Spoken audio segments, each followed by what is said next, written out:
அக்ஷய திருதியான இந்த நன்னாளில் பரமசிவ பரம்பொருளின் நேரடியான செய்தி உங்கள் அனைவருக்கும். அக்ஷய திருதியை பற்றிய பரம சத்தியங்கள் ஆழ்ந்து கேளுங்கள். அக்ஷய என்கின்ற சொல்லை முதலில் புரிந்து கொள்வோம். இந்த ஒரு சொல்லை புரிந்து கொண்டால் நம்முடைய சிந்தனை ஓட்டம் மிகப்பெரிய மாற்றத்தை செய்து, நல்ல மாற்றத்தை செய்து, சிந்தனை ஓட்டத்தில் நல்ல மாற்றம் நிகழ்வதனால் உணர்வின் இயக்கத்திலேயே நல்ல மாற்றத்தை கொண்டு வந்து, உணர்வின் போக்கையே நாம் மாற்றி, நம் வாழ்வில் நாம் விரும்புவது அனைத்தையும், எதையும் விரும்பாத ஜீவன் முக்த நிலையையும் வெளிப்படுத்தி வாழ இயலும். முதல்ல இந்த வார்த்தை அக்ஷய, இந்த வார்த்தையை புரிந்து கொள்வோம். அதாவது சனாதன இந்து தர்மம் கடல் போன்று விரிந்து சாஸ்திரங்கள் உடையது, பலாயிரக்கணக்கான சம்பிரதாயங்கள் உடையது. சனாதன இந்து தர்மம் பல மதங்களின் தொகுப்பு. இந்த சனாதன இந்து தர்மத்திலே ஒவ்வொரு வார்த்தையும் வேறு வேறு பொருளோடு வேறு வேறு நூல்களில் உபயோகிக்கப்பட்டிருக்கும். ஒரு உதாரணம் சொல்லணும்னா, ஒரு வார்த்தை ஆத்மா அப்படிங்கிற ஒரு வார்த்தை உதாரணம். உபநிஷதங்களை எடுத்தீங்கன்னா வேறு ஒரு விதமான விளக்கம், ஒரு விதமான பொருளோடு அந்த வார்த்தை உபயோகப்படுத்தப்பட்டிருக்கும், ஒரு விதமான பொருள் கொள்ளப்பட்டிருக்கும். வேதங்கள்ல ஒரு விதமான பொருள் கொள்ளப்பட்டிருக்கும். அடுத்து வேத அங்கங்கள், அந்த சாஸ்திரங்கள்ல போய் பார்த்தோம்னா அதுல ஒரு விதமான பொருளோடு அந்த வார்த்தையை உபயோகப்படுத்தி இருப்பார்கள். அடுத்து உபவேதத்தில் சென்று பார்த்தால் அந்த வார்த்தையை வேறொரு பொருளோடு உபயோகப்படுத்தி இருப்பார்கள். அடுத்து வேதாந்த நூல்களில் பார்த்தோமானால் அந்த வார்த்தையை வேறொரு விதமாக வேறொரு பொருளோடு உபயோகப்படுத்தி இருப்பார்கள். அடுத்தது ஆகமங்கள்.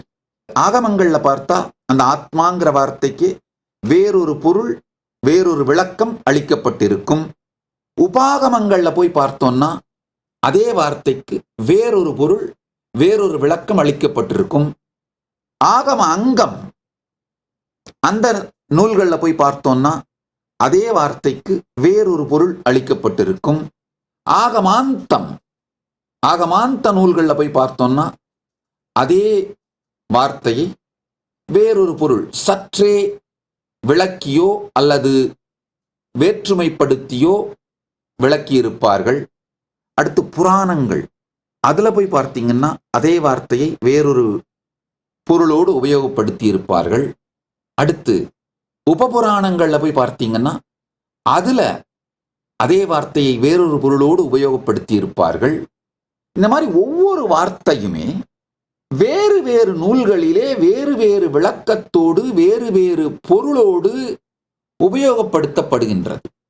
ஆனால் சில வார்த்தைகள் எந்த நூலுக்குள் சென்றாலும் பொருள் மாறாது, அதன் குறிப்பு பிழறாது, அதன் தன்மை ஐடென்டிட்டி திரிக்கப்படாது, திரிபு இல்லாது விளக்கப்படுகின்றது. அந்த சில வார்த்தைகள் மிக மிக மிக முக்கியமான வார்த்தைகள்.